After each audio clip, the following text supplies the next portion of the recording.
রাত 2টা বাজে। ঘুমের ঘোরে মনে হচ্ছে কেউ একজন আমার রুমে প্রবেশ করছে। এক অদ্ভুত আচরণ করার চেষ্টা করছে। বুঝতে পারছি না কি হচ্ছে আমার সাথে। কে আসবে এত রাতে আমার রুমে? আম্মু, আব্বু নাকি ভাইয়া? কিন্তু দরজা তো ভেতর থেকে লক করা। তাহলে কে আসবে? কি করেই বা আসবে? ঘুমের ঘোরে চোখ খুলতেই পারছি না। অনেক কষ্টে চোখ খুলতেই দেখলাম একজন লোক পালিয়ে গেল। ড্রিম লাইটের আলোয় আপচা আপচা দেখা যাচ্ছে। ভয়ে চিৎকার করতে মন চাইছে, কিন্তু আমি মনে মনে ভাবলাম এই লোককে, তাকে আমার হাতে নাতে ধরতে হবে। তারপর একদিন আমি ঘুমের ভান করে শুয়েছিলাম। এর রহস্য জানার জন্য আসলে আমার ঘরে কে আসে এত রাতে এবং আমার সাথে কি করতে চায়, এটা আমার জানতে হবে। আর তাই এই রহস্য জানার জন্য আমি একদিন ঘুমের ভান করে শুয়ে রইলাম। তারপর আমার সাথে যা ঘটল এবং যাকে দেখতে পেলাম তা দেখে আমি জ্ঞান হারিয়ে ফেলি। সকালে দরজা খোলা নাড়া শব্দে ঘুম ভাঙল। রূপা, এই রূপা, এখনো উঠিসনি? কটা বাজে? কলেজ যাবি না? উঠে গিয়ে দরজা খুলে দিলাম। আম্মু আমার দিকে চেয়ে বলল, তোর কপালে কি হয়েছে? এরকম ফুলে আছে কেন? তখনই কপালে হাত দিতেই ব্যথা অনুভব করলাম। কালকের ঘটনাগুলো মনে পড়তেই গলা শুকিয়ে গেল। বুঝতে পারলাম না স্বপ্ন নাকি সত্যি ছিল। কিন্তু এতটা ভুল হবে? কে লোকটা ছিল? এরপর কি হলো কিছুই তো মনে নেই। না না, আর কিছুই ভাবতেই পারছি না। আম্মু আমার উত্তর না পেয়ে, কি রে, কি হয়েছে? কই কিছু না তো। কিছুই হয়নি, তুমি যাও, আমি ফ্রেশ হয়ে নিচে যাচ্ছি। আম্মুকে কিছু না বলেই রুমে চলে আসলাম। এসে ভাবতে লাগলাম কে আমার রুমে আসলো, কি করেই বা রুমে ঢুকল। হয়তো তাই, কারণ আমি কখনো জানালার দরজা লাগিয়ে ঘুমাই না। নিজেই নিজেকে প্রশ্ন করতে লাগলাম। মনের ভিতর হাজারো প্রশ্ন, কোনো কিছুই মাথায় ঢুকছে না। ভাবতে ভাবতে ফ্রেশ হয়ে এলাম। দেয়ালে দিয়ে মুখ মুছে আয়নায় দিকে তাকাতেই দেখলাম মুখটা অনেকটাই ফুলে গেছে। হঠাৎ ড্রেসিং টেবিলের সামনের একটা কাগজ চোখে পড়ল। কাগজটা নিয়ে পড়তে লাগলাম। এটা ছিল তোমার শাস্তি, আমাকে কষ্ট দেওয়ার শাস্তি, আমার থেকে দূরে থাকার শাস্তি। এই 3টা মাস আমি ঘুমোতে পারিনি। তুমি আমাকে ঘুমোতে দাওনি। আমাকে কষ্ট দিয়ে তুমি শান্তিতে ঘুমোচ্ছ। চিঠিটা পড়ে মুখ হা হয়ে গেছে। সবকিছু যেন ঘুলিয়ে যাচ্ছে। কি হচ্ছে আমার সাথে কিছুই বুঝতে পারছি না। কে এই লোক? কি চায় আমার কাছে? সবকিছু মাথার উপর দিয়ে যাচ্ছে। রাগে মাথাটা পেটে যাচ্ছে। উনার ঘুমে কি মই দিয়ে এসছি নাকি? কত বড় সাহস! ওকে তো আমি সামনে ফেলে মেরে ফেলবো। কিন্তু বুঝতে পারছি না লোকটা কে। আমার তো তেমন কারো সাথে দেখা হয়নি। ভাবতে ভাবতে আম্মু আবার ডাকছে নাস্তা করার জন্য। নিচে ডাইনিংয়ে গিয়ে দেখলাম আব্বু মা নাস্তা করছে আর আম্মু খাবার সার্ভ করছে। আমার পরিচয়টা দিয়ে দেই, আমার নাম রূপা। আমি কলেজে পড়ি। আমি খুবই শান্ত একটা মেয়ে বললে ভুল হবে, একটু একটু দুষ্টুমি করি। আমাদের সিঙ্গেল পরিবার, বাবা মা, ভাইয়া আর আমি। আমাদের ব্যবসা আছে, ওইটা আব্বু দেখাশোনা করে। আর ভাইয়া সিলেট জেলায় আনসারে চাকরি করে। যাই হোক, গিয়ে বসলাম নাস্তা করতে। বুঝতে পারছি না ঘটনাটা সবাইকে বলবো কিনা। বললে অয়তা টেনশন করবে, থাক বলি না, হয়তো কেউ মজা করছে। কিন্তু কালকের ঘটনা তো মজা হতে পারে না। এসব ভাবছি, বাবার ডাকে ঘোর কাটে। কি হয়েছে? না খেয়ে খাবার নাড়ছিস কেন? আর কি এত ভাবছিস? না কিছু হয়নি বলে খাবার খেতে শুরু করলাম। পাশ থেকে আব্বু বললেন, জ্বর এসছে নাকি মাম্মি? এরকম দেখাচ্ছে কেন? কপালে হাত দিয়ে দেখে বলে, না জ্বর তো না।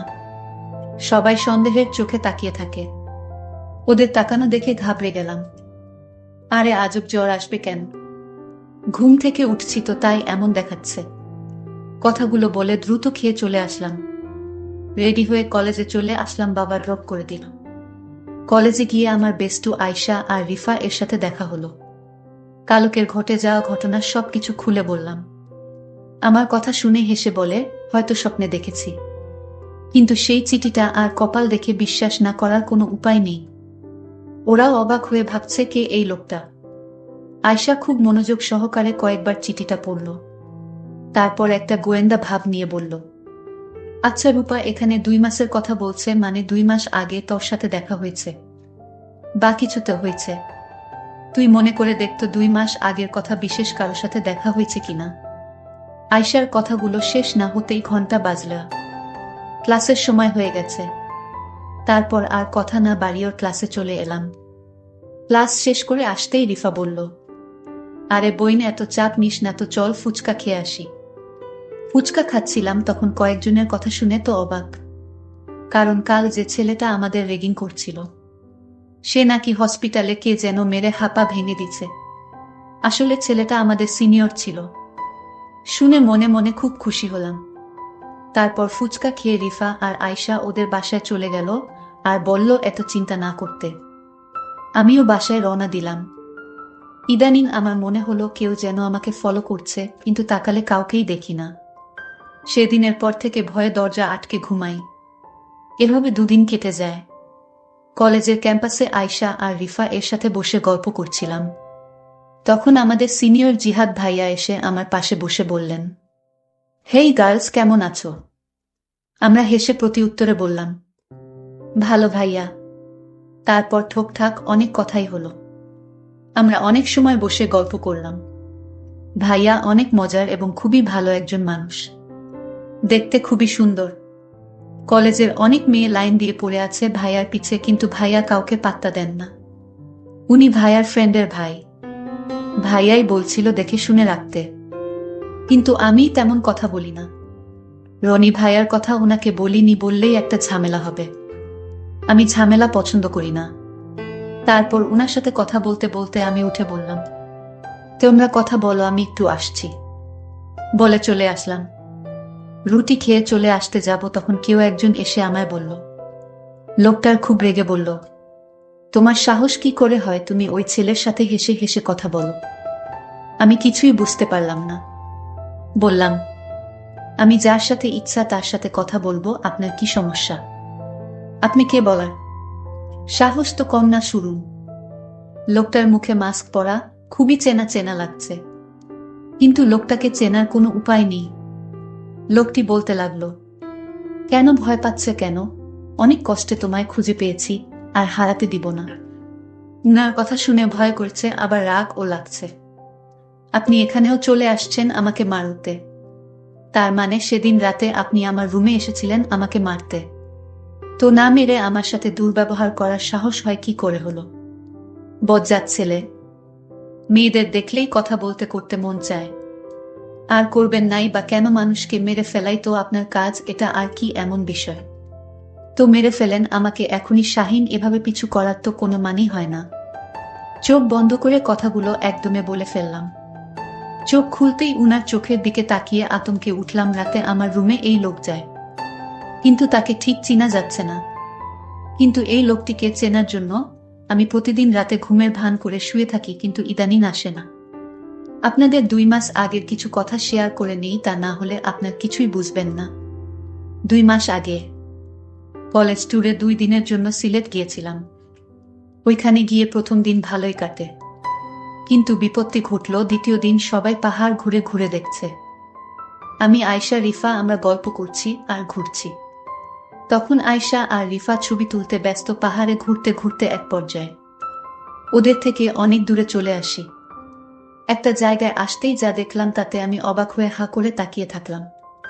একটা ছেলে হাতে বন্দুক তাক করে আছে, সামনে একটা হাত বাঁধা লোকের দিকে।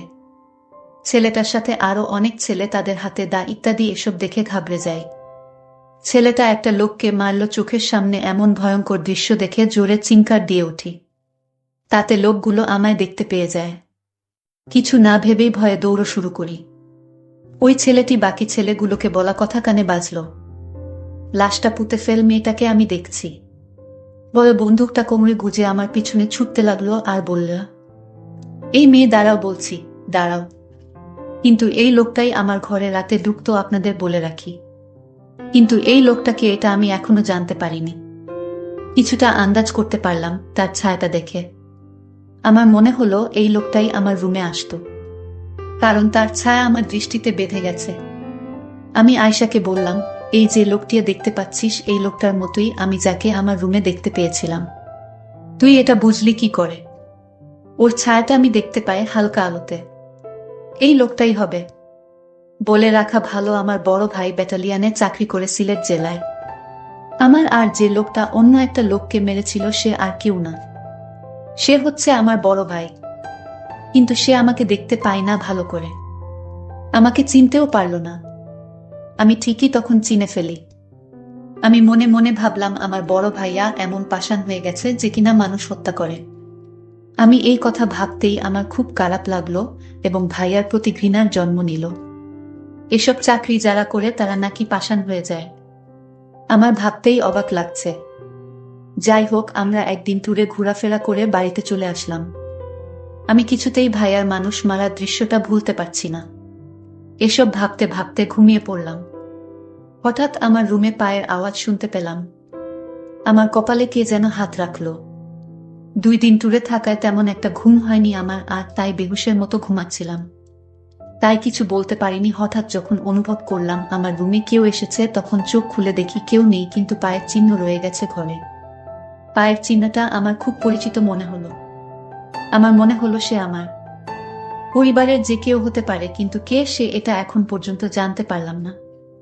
আমি এই কারণে শান্তিতে ঘুমাতে পারি না।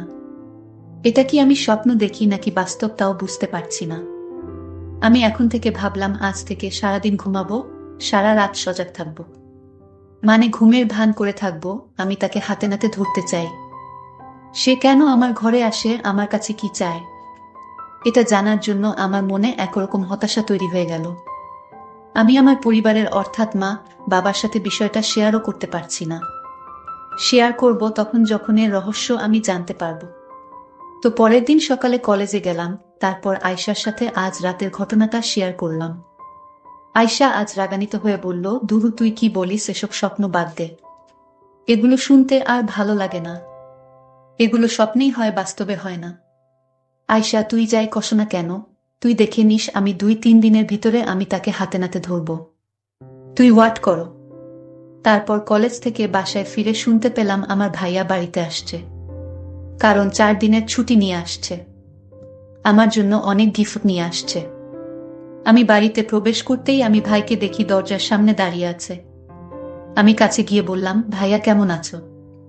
কিন্তু মনে মনে ভাইয়ার জন্য ঘৃণাও কাজ করে, কারণ ভাইয়া এখন মানুষকে মানুষ মনে করে না।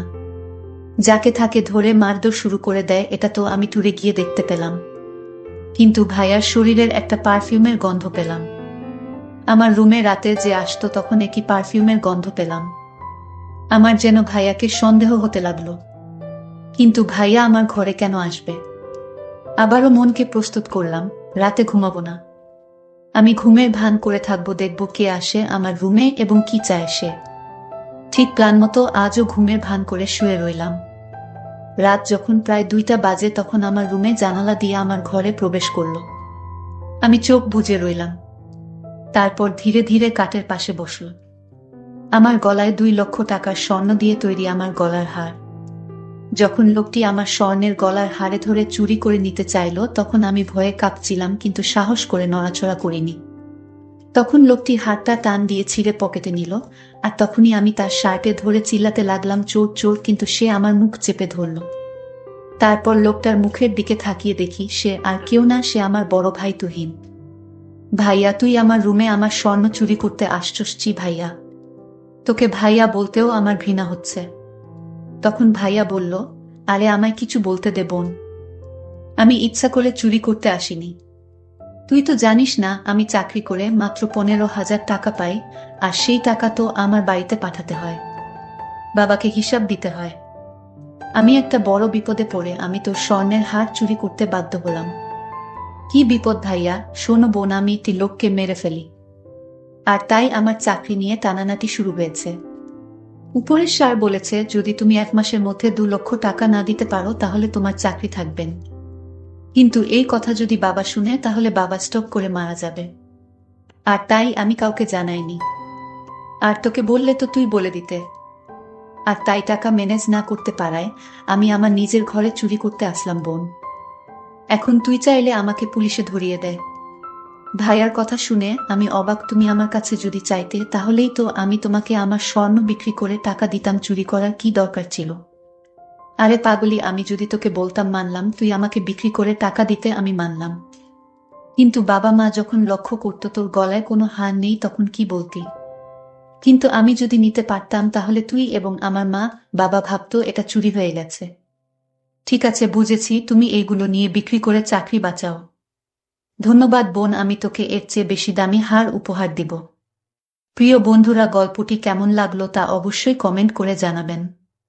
ধন্যবাদ।